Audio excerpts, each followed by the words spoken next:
Yo, what's up, you guys? I'm back with a new movie plot.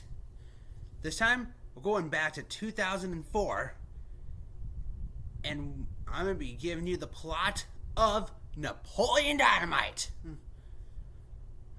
with that, let's go into the world of Preston, Idaho, and see what this 16-year-old man has to offer. So, in 2004, Napoleon Dynamite is a socially awkward 16-year-old from Preston, Idaho, who lives with his grandmother, Carlinda, and his even more awkward older brother, Kip. Napoleon daydreams his way through school reluctantly, dealing with various bullies who torment him. Back at home, Kip is on the computer chatting online with girls. It's pretty clear he's looking for a girlfriend. And Carlinda says she's going to be going out for the night and won't be back till tomorrow. But it turns into a longer experience when she gets injured in a quad bike accident. And Napoleon and Kip have to deal with the one person who Napoleon would rather run away from than deal with, Uncle Rico. Uncle Rico is a middle-aged and flirtatious former high school athlete who lives in a conversion van. He treats Napoleon like a child. He takes advantage of the visit to team up with Kip in a get-rich-quick scheme by selling items door to door. Kip wants the money to pay for his internet girlfriend, LaFonda, to travel from Detroit to see him, while Rico believes riches will help him get over his failed dreams of NFL stardom and the recent breakup with his girlfriend. Clearly, Uncle Rico is a friggin' idiot. Kip is an even bigger idiot. He's no brother to Napoleon. Meanwhile, Napoleon makes some friends finally. One is this girl named Deb. She's a shy girl who runs various small businesses to raise money for college. And Pedro, a bold yet calm transfer student from Juarez, Mexico. Preparations begin for the high school dance, and Pedro attempts to ask Summer Wheatley, a popular and snobby girl, to be his dance partner, but is rebuffed as Summer actually has a boyfriend. Pedro then asks Deb, who gladly accepts. Pedro encourages an upset Napoleon to find a date for himself, and he picks another popular classmate, Trisha, from his school yearbook. As a gift, he draws an unintentionally bad picture of her and delivers it to Trisha's mother, who is one of Rico's customers. Rico tells embarrassing stories about Napoleon to evoke sympathy from Trisha's mother, who buys his wares and forces Trisha to reluctantly accept Napoleon's invitation. Trisha goes to the dance with Napoleon, but soon abandons him, leading Pedro to let Deb dance with Napoleon. Pedro then takes a stab at run for class president, pitting him against Summer. The two factions put up flyers and hand out trinkets to students to attract voters.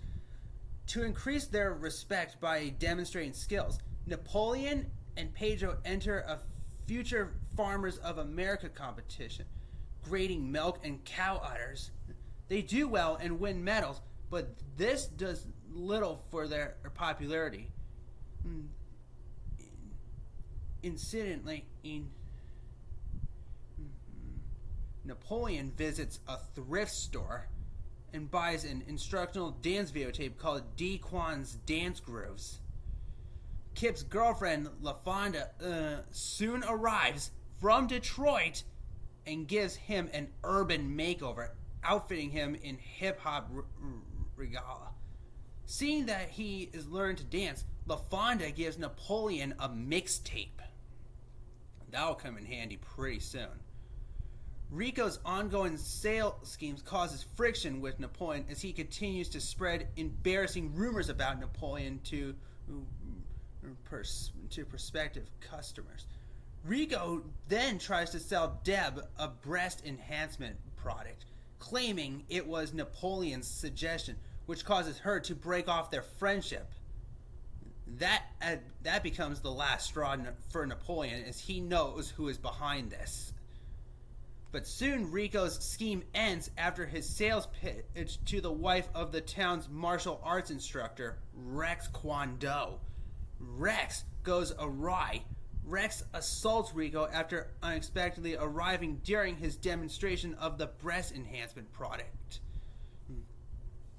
Summer then gives a speech before the students' body on election day, and then presents a dance skit to Larger Than Life by the Backstreet Boys with a school club, the Happy Hands Club. Then a despondent Pedro gives an unimpressive speech after discovering he is also required to perform a skit. To save Pedro's campaign, Napoleon gives the sound engineer LaFonda's mixtape and spontaneously performs an elaborate dance routine to Canned Heat by Jamiroquai.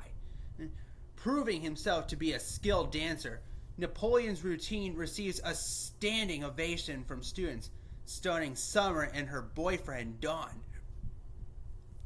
Pedro becomes the class president. Kip and LaFonda leave on a bus for Michigan. Rico reunites with his estranged girlfriend. Grandma returns from the hospital, and Napoleon and Deb reconcile and play tetherball. Then 2 months later, Kip and LaFonda are getting married, and Napoleon arrives at the wedding late with a wild honeymoon stallion, which he tamed for Kip and LaFonda to ride out on. There we go. Pretty good. I've always loved Napoleon Dynamite. Hey, the best scene will always be Napoleon's dance. That dance is just legendary. You can't do it without a vote for Pedro's shirt, or else no one would know what in the world that dance is. They may know it by the song, but you need the shirt to really know. Anyway, that's the movie, Napoleon Dynamite. We'll be back with another soon.